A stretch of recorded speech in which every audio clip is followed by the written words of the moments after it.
दोस्तों, मृत्यु एक अटल सत्य है। जो भी जन्मा है उसे एक दिन मरना ही है। लेकिन मौत एक ऐसा विषय है जिसके बारे में कम ही लोग बात करना चाहते हैं। आप सभी ने देखा होगा कि हिंदू धर्म में मृत्यु के बाद सबको जलाया जाता है, और आपने ये भी देखा होगा कि अगर किसी की मृत्यु सूर्यास्त के बाद होती है तो उसका देह संस्कार अगले दिन किया जाता है। ऐसे में आपने गौर किया होगा कि मृत्यु के बाद व्यक्ति के शव को अकेला नहीं छोड़ा जाता है। दरअसल इसका संबंध गरुड़ पुराण से है।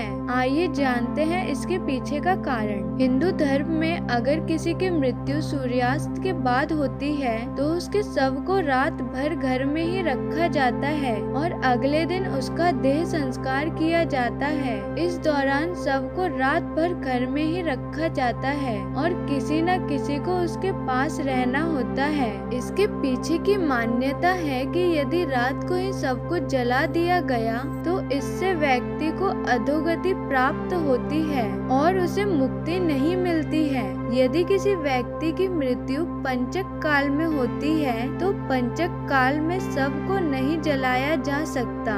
शव का दाह संस्कार करने के लिए पंचक काल समाप्त होने का इंतजार करना चाहिए। तब तक के लिए शव को घर में ही रखा जाता है और किसी न किसी को शव के पास रहना होता है। गरुड़ पुराण सहित कई धार्मिक ग्रंथों में इस बात का वर्णन किया गया है कि यदि पंचक काल में किसी की मृत्यु हो जाए तो उसके साथ उसी के कुल खानदान में 5 अन्य लोगों की मौत भी हो जाती है। इसी डर के कारण पंचक काल के खत्म होने का इंतजार किया जाता है। हिंदू धर्म में ये भी मान्यता है कि व्यक्ति का अंतिम संस्कार उसके बेटे द्वारा ही किया जाए। ऐसी स्थिति में अगर किसी का बेटा या बेटी कहीं दूर रहता है तो उसका इंतजार किया जाता है और सबको घर पर ही रखा जाता है। कहते हैं कि बेटे या बेटी के हाथों से ही देह संस्कार होने पर मृतक आत्मा को शांति मिलती है, अन्यथा वह भटकता रहता है।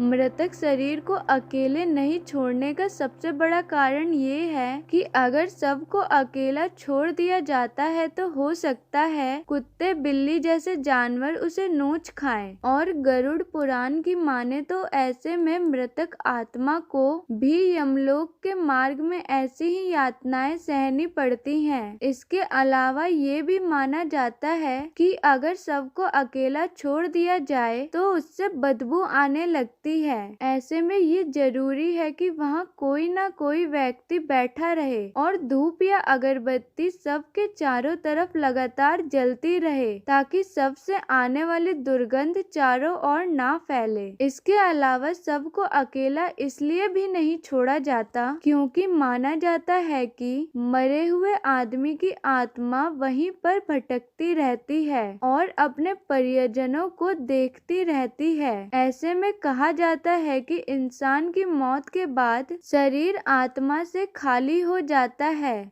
जिस वजह से उस मृत शरीर में कोई बुरी आत्मा का साया अपना अधिकार जमा सकता है। यही वजह है कि रात में शव को अकेले नहीं छोड़ा जाता है और कोई ना कोई इसकी रखवाली करता रहता है।